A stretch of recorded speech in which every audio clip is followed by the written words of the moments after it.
ఆవిడ కానీ వారి బ్రదర్ అతని మేనమో అంతా చక్కగా మాట్లాడారు మీడియాతో.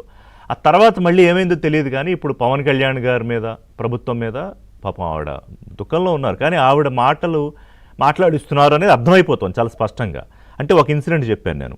ఇప్పుడు నిన్న ముఖ్యమంత్రి గారు చెప్పిన దాంట్లో ఏంటంటే, ఈ కులాలు అడ్డు పెట్టుకుని లేకపోతే ఫ్యాక్షన్స్ మళ్ళీ తిరిగి ఎప్పుడో అయిపోయిన ఫ్యాక్షన్స్ ఆ గ్రూప్స్ని మళ్ళీ క్రియేట్ చేస్తూ ఈ కులం అని లేకపోతే ఈ రౌడీయిజం అని ఇదంతా కేటగిరీలకు కనిపిస్తోంది కదా. నా పాయింట్ ఏంటంటే, ఒక వ్యక్తి మీద నిర్ణయం తీసుకుని చట్టాలు ఇంప్లిమెంట్ అవుతున్నప్పుడు ఒక వ్యవస్థలు వ్యక్తి కన్నా వ్యవస్థలు చాలా బలమైనవి, ప్రమాదకరమైనవి కదా అడిస్మిల్ గారు. మరి వాటి పనే చేసుకుంటూ వెళ్ళిపోతున్నాయి కదా. నిన్న కూడా జగన్మోహన్ రెడ్డి కూర్చుని ఆయన ఏమంటున్నాడు, మొత్తం రివర్స్ స్ట్రాటజీలో మాట్లాడుతున్నాడు ఆయన. ఇక్కడ ముర్షి గారు, నేను I'm very sorry to say, మీరు అన్నట్టుగా చట్టాలు తన పని తాను చేయట్లేదండి. చట్టాలు కొంతమందికి మినహాయింపు ఇచ్చినాయి. నేను ఇది వెరీ సారీ అండి. ఎందుకంటే మీకు చూడండి, మన దేశంలో పక్క రాష్ట్రం తమిళనాడులో ముఖ్యమంత్రి గారిని ఒక మాజీ ఎమ్మెల్యే, ఒక ఎమ్మెల్యే మాజీ మంత్రి అవును మాట్లాడితే అతను అరెస్ట్ చేశారు, అతను బెయిల్ రాలేదు. కరెక్ట్. అంతకన్నా దాన్ని ఇక్కడ మాట్లాడితే వాళ్ళని కూల్ డ్రింక్ ఇచ్చి పంపిస్తున్నారు. ఎలాగండి లెక్కది? ఏ రకంగా జనాలకు మనశ్శాంతి ఉంటుందండి? సరే, మీరు ఇంత సాయికృష్ణ మదర్ గురించి చెప్పారు కాబట్టి ఖచ్చితంగా ఒక తల్లికి కొడుకు పట్ల బాధ, గర్భశోకం, అది కడుపు కోత. కానీ సమాజం దృష్టిలో చూస్తే అతని పట్ల సానుభూతి లేదండి. ఇది వాస్తవం. ఇంకో విషయం చెప్పదలుచున్నానండి.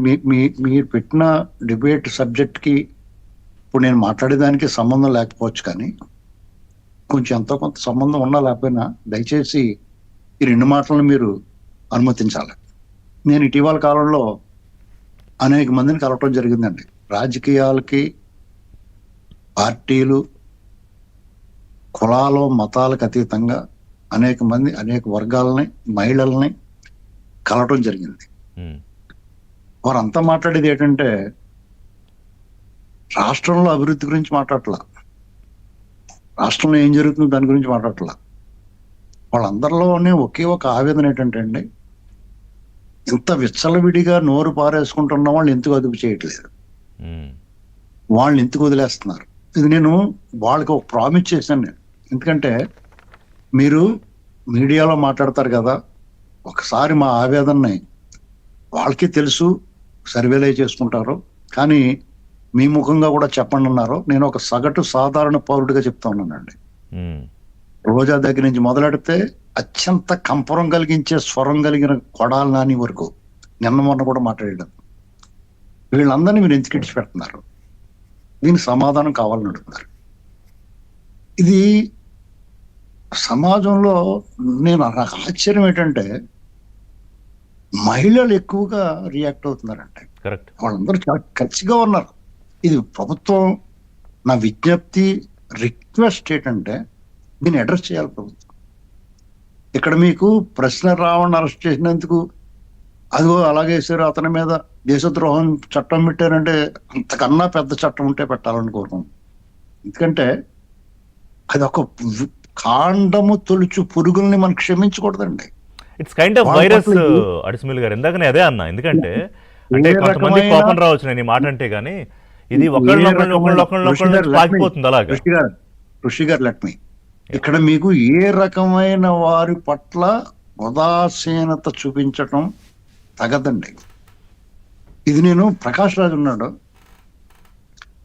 ఈ ప్రభుత్వం అర్జెంటుగా, నా విజ్ఞప్తి, రిక్వెస్ట్, డిమాండ్ కూడా, అతను రావణ్తో జరిపిన సంభాషణలు అతను ప్రోత్సహించడం. ఎందుకంటే మీరు అతను వ్యక్తిగతంగా దూషించడం, ద్వేషించడం, అసభ్య పదజాలంతో మాట్లాడటం, పురాణ ఇతిహాసాలని అవమానకరంగా వ్యాఖ్యానించడం ఒక ఎత్తు అయితే, మన దేశం సర్వస్వతంత్ర సర్వసత్తాక ప్రజాస్వామ్య భారతదేశంలో స్టేట్ పట్ల ఈ రాజ్యాంగానికి బద్ధుడై జీవించే హక్కు, మాట్లాడే హక్కు కలిగిన ప్రాథమిక హక్కులు కలిగిన ప్రతి పౌరుడు రాజ్యాంగానికి, రాజ్యానికి బద్ధుడై ఉండాలండి.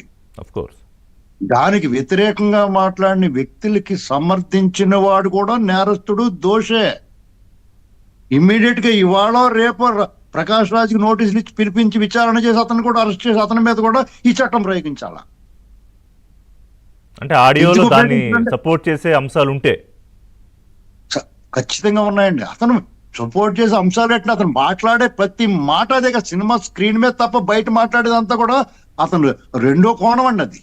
ఉమ్, ఒక మనిషి తాలూకు వికృత స్వభావం బహిరంగంగా ప్రస్ఫుటంగా కనిపిస్తుంటే మనం ఎలా ఉపేక్షించాలండి? అతని మీద నాకు ద్వేషమేం లేదు. అది హిందూ మతాన్ని అన్నాడని కాదు, ఈ దేశం గురించి అతను ఈ దేశ పౌరుల మనసుల్లో విషభేదాలు నడుతున్నారండి వాళ్ళు. దేశం కదండి ముఖ్యం. రాజకీయాలు, కులాలు, మతాలు ఇవన్నీ దేశం ఉంటేనే కదా ఉండేది. లేదంటే ఎవడో ఒకడు మోచేతి నీళ్ళు తాగుతా బానిసల స్వర్గంలాగా బానిసత్వం చేయాలి కదా మనం. 100 సంవత్సరాలు పోరాడి సాధించుకున్న స్వాతంత్రానికి అర్థమే ఉంటుందండి వీళ్ళకి. అసలు మూలాన్ని మర్చిపోతున్నారు వీళ్ళు. అంటే దాని మీద గౌరవం ఉంటే కదా. మీరు జగన్మోహన్ రెడ్డి గారు హే రామ్ ఈ దేశాన్ని కాపాడు సేవ ఆంధ్రప్రదేశ్ అన్నాడంటే దానికి ఒకే ఒక వాక్యంతో నేను చెప్తానండి. క్షణం క్షణం రంగులు మార్చేది ఊసర వెళ్ళైతే ప్రతి క్షణం మాట మార్చి రంగులు మార్చేవాడు నేరస్తుడండి. అతను సెంట్రలైజ్డ్ క్రైమ్ చేశాడు, సెంట్రలైజ్డ్ కరప్షన్ చేశాడు, సెంట్రలైజ్డ్ అరాచకం చేశాడు. రాష్ట్రంలో జరుగుతున్న ప్రతి విపత్తుకి, అరాచకానికి, అవినీతికి మూలం అతనేనండి, జగన్మోహన్ రెడ్డి. ఇటీవల ఈ 10-15 ఏళ్ల నుంచి జరుగుతున్న ఈ అరాచకాలకి, దుర్మార్గాలకి, విద్వేషాలకి, మనిషికి మధ్య ఈ గోడలు కట్టడానికి కారకుడు అతనండి. అతన్ని కానీ అంటే అతను దారుణం అడిస్మిల్ గారు. అంటే ఒక రాష్ట్రం తాలూకా అభివృద్ధి, ఒక రాష్ట్రం తాలూకా భవిష్యత్తు ఒక వ్యక్తి కోసం వెనక్కి వెళ్ళిపోతుందంటే ఎంతకన్నా దారుణం ఏ రాష్ట్రంలోనో ఉంటుందా? I highly doubt. అడివిడి పాలకొండలో ఒక విషపు చుక్కెత్తే విషపూరితం మారదండి. ఒక మంచినీటి జలాశయంలో ఒక చెంబుడు విషం కలిపితే విషపూరితం అవదండి. ఇతను అలాంటి అతన్ని అనుసరించే వాళ్ళు కూడా అలాగే తయారయ్యారండి. ఒకడేమో గుంటూరు అవతలు నరికేస్తానంటాడు, గుంటూరు అవతలు లాక్కొచ్చి కొడతానంటాడు. ఒకడేమో పిచ్చి పట్టినట్టు మాట్లాడాడు. మన పేరుని చూశానండి నేను. ఏంటండి అది ప్రెస్ ముందు నిన్న చూసారా? ఆయన కులం దాని మీదే ఉన్నాడు. మాట్లాడితే పైగా కాదు ఆయన, నేను వంశీ గారిని కూడా ఆయన నిన్న అన్న మాటలో ఒకటి ఇంట్రెస్టింగ్ పాయింట్ చెప్తా. కాపులకి అంటే వైసీపీకి పవన్ కళ్యాణ్కి మధ్య విభేదాలు సృష్టించడానికి అన్నాడు ఆయన నిన్న మాట్లాడుతూ 2-3 సార్లు. ఇప్పుడు నిన్న కమ్మవారి మీద అతను మొసలి కన్నీరు కారుస్తున్నాడు. అవును. మా గురించి నేను చెప్తున్నాను, కమ్మ కార్పొరేషన్ డైరెక్టర్ గా చెప్తున్నాను. నేను ఎవరికైనా చెప్పేది అంటే మాకు జాలి చూపించాల్సిన అవసరం లేదు. మా మీద పడి ఆడవకంటారా బాబు అని చెప్పి అడుగుతారు, రిక్వెస్ట్ చేసుకుంటున్నాను. మా బతుకు మేము బతుకుతున్నాం.